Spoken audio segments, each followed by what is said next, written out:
ቴክኖሎጂን መማር ከሚጀምሩ ሰዎች ውስጥ 90% የሚሆኑት ያክሉ መማራቸውን ያቆማሉ።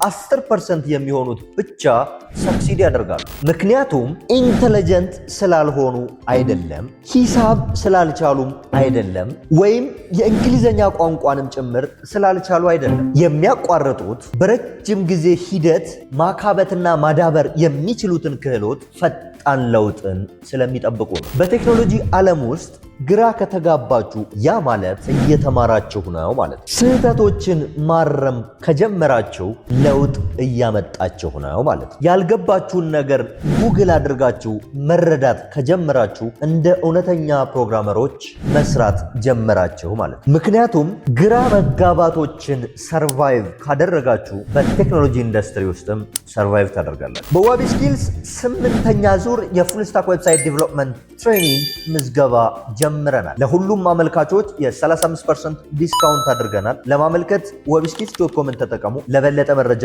በ0906 10 11 11 በአካል ቢሮአችን ድረስ ለመምጣት መገናኛ ደራርቱ ህንፃ 9ኛ ፎቅ